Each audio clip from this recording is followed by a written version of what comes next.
Hi there, and welcome back to the HT2 channel. We're approaching the end of September and the end of National Preparedness Month, and as such, we thought it would be really fitting to give you some tips on earthquake preparedness, our biggest threat here in the Pacific Northwest. And so stay tuned for more information to come.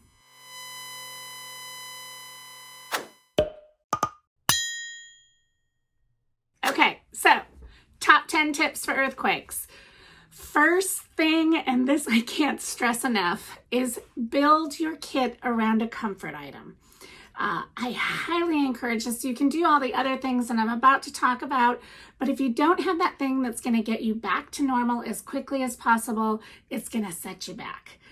When I used to work for the Red Cross, I would often tell people that in my kit, you would find a box of red wine. Yes, a box of red wine. Why? Because after that earthquake, I'm going to want a glass of wine. And I chose red wine because it doesn't need to be chilled, and because it's in a box, it's not going to break. So that's my comfort item. You could put something like a blanket in there. You could put coloring for small children. Studies have shown that if kids take the time to draw their emotions out, they'll recover from whatever they've gone through more quickly. Next, I would recommend that you have an extensive supply of water. You want to have at least 1 gallon per person per day, and I would recommend that you store up to 2 to 3 weeks of water in your home. Where can you get water in your home that maybe you're not thinking about already?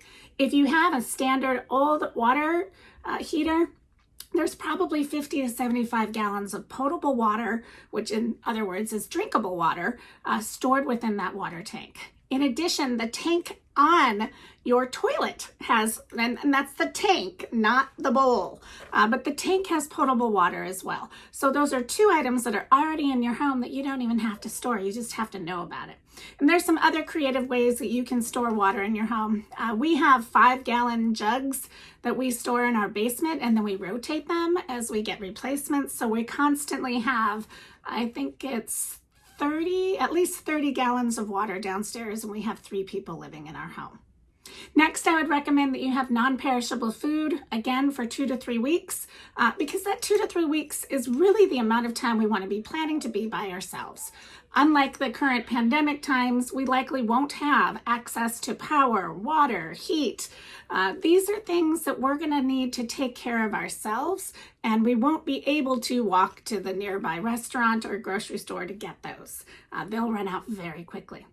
Afterwards, I would recommend that you create an out-of-area contact. What is an out-of-area contact? Well, it's someone who lives far enough away that they're not going to be impacted by the same hazard. So for Seattle, you could identify Spokane as being far enough away, or go even further beyond. For my family, we have our out-of-area contact is my husband's brother, who lives in Raleigh, North Carolina.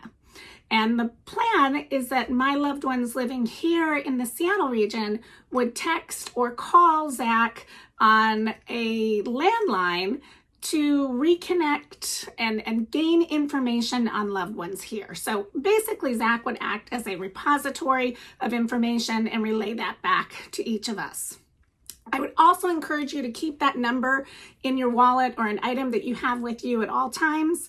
Keeping it on your cell phone, not the best practice in the event that the cell phone is no longer functioning or you lose power to the cell phone. So have a backup written down number somewhere. Another really great tip is to go through your home and identify safe places. So if an earthquake happened right now, where should I go? Well, right under my desk. I want to drop, cover, and hold on. And in the dining room, we would drop under the dining room table. For those rooms that don't have an area to get under, that are sturdy, then we would recommend an interior wall away from windows and other items that could fall upon you. Drop down to the ground and then cover your head and neck so that you're protecting your essential items. Next, we would recommend that you take a hazard hunt in your house. What is a hazard hunt? Well, a hazard hunt is really walking around and looking for things that potentially could fall, block an exit, injure someone that you love, or destroy something that's very valuable. Generally speaking, anything that is 6 feet or taller should be secured to the wall.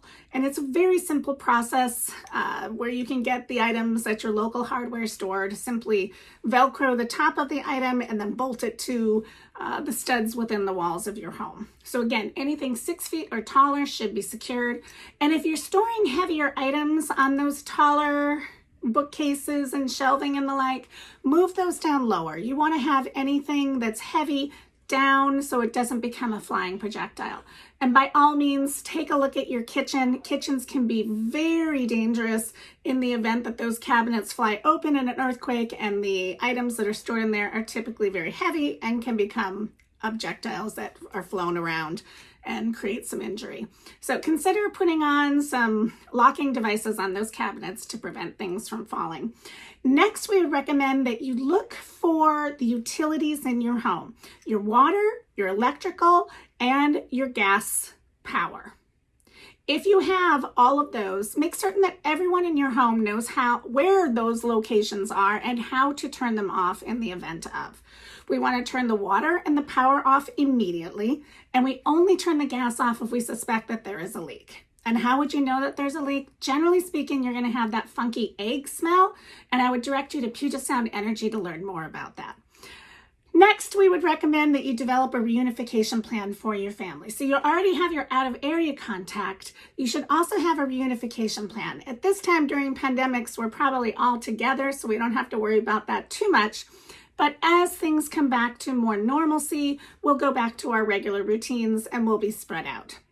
We want to have plans for meeting back at our home. If we can't meet there because it's unsafe, then we want to have a secondary location. Perhaps it's a friend's house, a family member's house, or perhaps it's a local shelter that opens up. Develop those plans ahead of time so that you're not trying to figure out in the heat of the moment. Next, we would recommend having to-go kits. Your to-go kits are something that you could store in the trunk of your car. There's something you could store near an exit in your home. You want to make it so that you can grab those and go. And make certain that you always have at least a quarter of a tank of gas in your car at all times. That should give you enough fuel to get out of the immediate danger of an area that has experienced a major earthquake. So always have that quarter of a tank of gas. And then lastly, we would recommend that you consider retrofitting your home for seismic threats in the event that your house is built prior to 1980. And if you're a renter, look for apartments that are built post-1980 because that's really when the seismic codes came into play for our Seattle area. All right. That's about it for today. If you like the video, make certain to say you did. Make certain that you share this with your friends, and by all means, follow us to learn more, and make certain to tap that bell so you can learn when the next video comes out. Thanks so much, and see you next time. All right, those were the top 10 tips. We hope you really like them, and we'd love for you to give us some comments on what you thought was great and maybe where you think we could add some other tips, or maybe something that you really didn't agree with. That's okay too. But go ahead, put your comments down below, and we'll get back to you soon. Thanks again. Bye now.